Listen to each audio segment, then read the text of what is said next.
Chapter 7, Anastasia's Ray.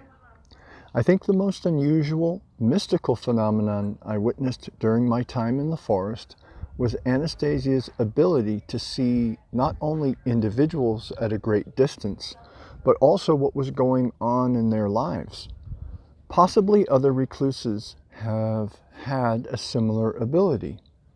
She did this with the help of an invisible ray. She maintained this was something everybody has, but people don't know about it and are unable to make use of it. Man has still not invented anything that is not already in nature. The technology behind television is but a poor imitation of the possibilities of this ray.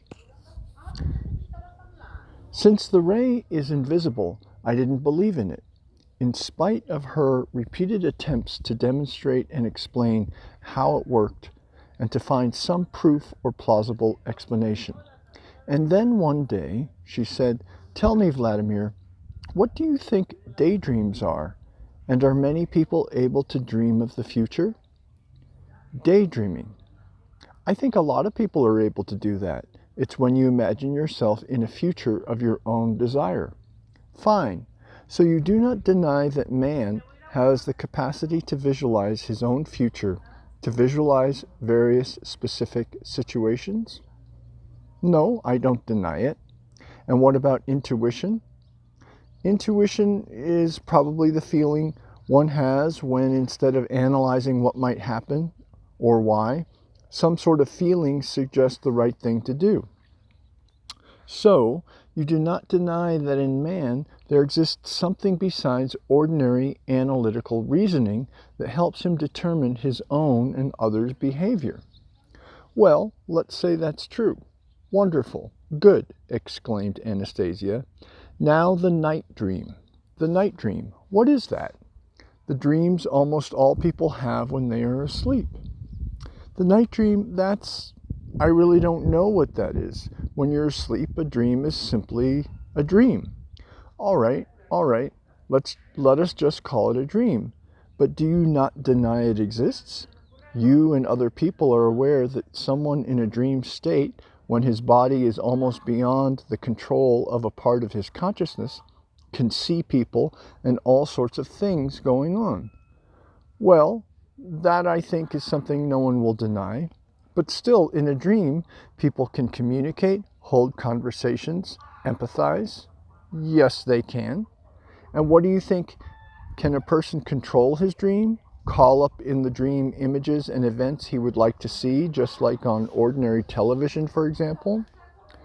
I don't think that would work out for anyone. The dream somehow comes all by itself. You are wrong. Man can control everything. Man was created to control everything. The ray I am telling you about consists of all the information, concepts, intuitions, emotional feelings one possesses, and as a result of dreamlike visions consciously controlled by man's will. How can a dream be controlled within a dream? Not within a dream, wide awake, as if pre-programmed and with absolute accuracy. You only experience this in a dream, and it is chaotic.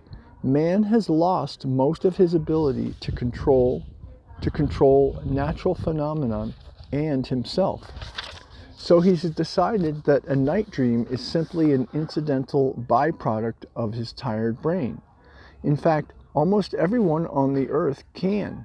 Well, if you like, I can try helping you see something at a distance right here and now. Go ahead. Lie down on the grass and relax.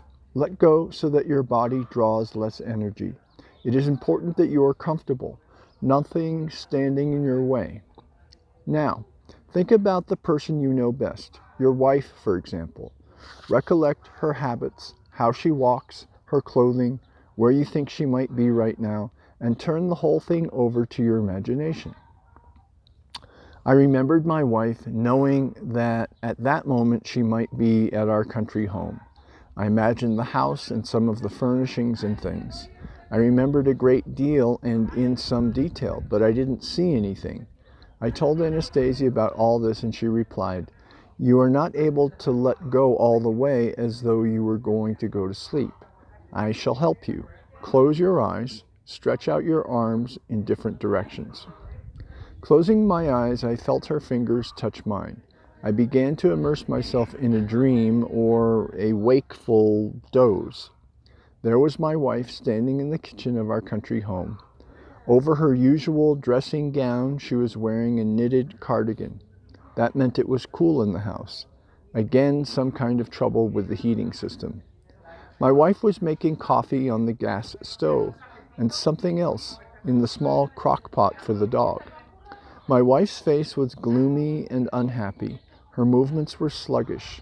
All at once she turned her head, tripped over to the window, looked out at the rain and smiled. The coffee on the stove was spilling over. She picked up the pot with its overflowing lid, but didn't frown or get upset as she usually did. She took off the cardigan. I woke up. "Well, did you see anything?" asked Anastasia. "I did, but maybe it was just an ordinary dream." "How could it be ordinary? Did you not plan on seeing your wife in particular?" "Yes, I did, and I saw her. But where's the proof that she was actually there in the kitchen at the moment I saw her in the dream?" "Remember this day and hour, Vladimir, if you want to have proof. When you get home, ask her, was there not something else out of the ordinary that you noticed? Can't think of anything. You mean to say you did not notice a smile on your wife's face when she went over to the window? She was smiling, and she did not get upset when the coffee spilled." "That I did notice. She probably saw something interesting out the window which made her feel good." "All she saw out the window was rain which she never likes. So why was she smiling?" "I too was watching your wife through my ray and warmed her up." "So your ray warmed her up. What about mine? Too cold?" "You were only looking out of curiosity. You did not put any feeling into it." "So your ray can warm up people at a distance?" "Yes, it can do that. And what else can it do?" "It can gather certain kinds of information or transmit. It can cheer up a person's mood and partially take away someone's illness. There are a lot of other things it can do depending on the energy available and the degree of feeling, will, and desire." "And can you see the future?" "Of course." "The past too?" "The future and the past, they are pretty much the same thing. It is only the external details that are different. The essence always remains unchanged." "How can that be? What can remain unchanged?" "Well, for example, 1,000 years ago, people wore different clothes. They had different instruments at their disposal. But that is not what is important by any means. Back 1,000 years ago, people, just like today, had the same feelings. Feelings are not subject to time. Fear, joy, love. Just think. Ivan the Terrible, the Egyptian pharaohs, were all capable of loving a woman with exactly the same feelings as you or any other man today." "Interesting. Only I'm not sure what it means. You say every person can have a ray like this?" "Of course everyone can. Even today, people still have feelings and intuitions, the capacity to dream of the future, to conjecture, to visualize specific situations, to have dreams while they sleep. Only it is all chaotic and uncontrollable. Maybe some kind of training is necessary. Some exercises could be developed." "Some exercises might help. But you know, Vladimir, there is one absolute condition that must be met before the ray can be controlled by the will." "And what condition is that?" "It is absolutely necessary to keep one's thoughts pure, as the strength of the ray depends on the strength of the radiant feelings." "Now there you go. Just when everything was starting to get clear. What on earth have pure thoughts to do with it, or radiant feelings?" "They are the power of the ray." "That's enough, Anastasia. I'm already losing interest. Next you'll be adding something else." "I've already told you what is essential." "That you most certainly did, but you've got too many darn conditions. Let's talk about something else, something a little simpler." All day long, Anastasia engages in meditation, visualizing all sorts of situations from our past, present, and future life. Anastasia possesses a phenomenal memory.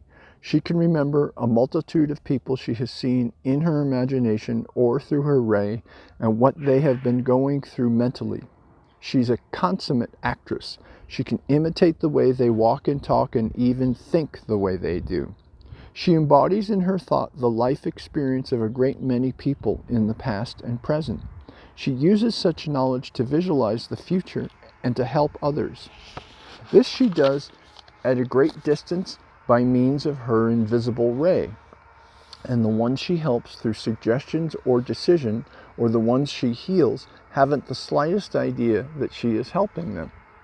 It was only later that I found out that similar rays, invisible to the eye, only of different degrees of strength, emanate from every individual. The academician Anatoly Akimov photographed them with special devices and published his results in 1996.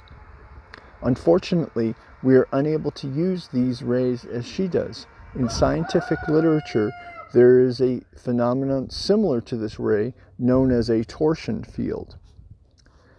Anastasia's worldview is unusual and interesting. What is God, Anastasia? Does he exist? If so, why hasn't anyone seen him? God is the interplanetary mind, or intelligence. He is not to be found in a single mass. Half of him is in the non-material realm of the universe. This is the sum total of all energies. The other half of him is dispersed across the earth in every individual, in every man. The dark forces strive to block these particles. What do you think awaits our civilization? In the long term, a realization of the futility of the technocratic path of development and a movement back to our pristine origins. You mean to say that all our scholars are immature beings who are leading us into a dead end? I mean to say that they are accelerating the process, thereby bringing you closer to the realization that you are on the wrong path. And so all the machines and houses we built are pointless? Yes. You're not bored living here alone, Anastasia? Alone without television or telephone? These primitive things you mention, man has possessed them right from the very beginning, only in a more perfect form. I have them. Both television and telephone? Well, what is television? A device through which certain information is served up to an almost atrophied human imagination, and scenes and story plots are acted out. I can, through my own imagination, outline the plot of any story and act out the most improbable situations, even take part in them myself, just like having an influence on the outcome. Oh dear, I suppose I have not been making myself too clear. And the telephone? Every man can talk with every other individual without the aid of a telephone. All that is needed is the will and desire of both parties and a developed imagination.